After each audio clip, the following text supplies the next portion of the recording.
যে ইংল্যান্ডকে ম্যারাডোনা হাত দিয়ে গোল করেছিল সেই ইংল্যান্ডই এবার বিশ্বকাপ সেমিফাইনালের আগেই মেসিকে প্রকাশ্যে হুঁশিয়ারি দিয়ে বসেছে। কাহিনীটা কি? এদিকে বিশ্বকাপ ফাইনালে একসাথে জাস্টিন বিবার, বিটিএস, ম্যাডোনা আর শাকিরা। শুনতে দারুণ লাগলেও ফিফার এই সিদ্ধান্ত নিয়ে এখন পুরো ফুটবল বিশ্বে শুরু হয়েছে নতুন বিতর্ক।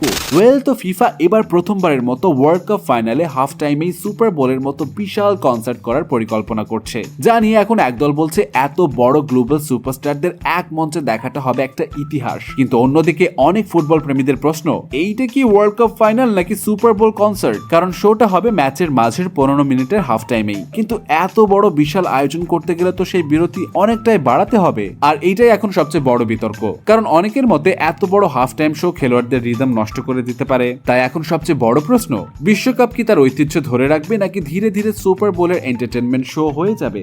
আর মাত্র 5 দিন পরেই শেষ হচ্ছে চালাকের 20% সেল অফার। তাই বিশ্বকাপ ফাইনালের আগেই আপনার ও প্রিয়জনের জন্য বেছে নিন পছন্দের প্রোডাক্ট। লিংক পেয়ে যাবেন বায়োতে। এবার আসি সেমিফাইনালের সবচেয়ে বড় রাইভালরিতে। 1986 বিশ্বকাপের সেই হ্যান্ড অফ গড গোলের গল্প আজও ইংল্যান্ড আর্জেন্টিনার দৌরত্বের সঙ্গে জড়িয়ে আছে। 24 বছর পর আবার বিশ্বকাপের মঞ্চে মুখোমুখি এই দুই চির প্রতিদ্বন্দ্বী। তার উপর পুরো টুর্নামেন্ট জুড়ে বারবার উঠেছে আরেকটা আলোচনা, ফিফা নাকি আর্জেন্টিনাকে একটু বেশি সুবিধা দিচ্ছে। সে কারণেই এবার শুধু ম্যাচ নয়, রেফারির প্রতিটা সিদ্ধান্তেও থাকবে কোটি কোটি ফুটবল ভক্তের চোখ। এমন পরিস্থিতিতে ইংল্যান্ডের সাবেক তারকা জো কল বলে বসে, আমরা 100% মেসিকে ঘুম পাড়িয়ে দেব।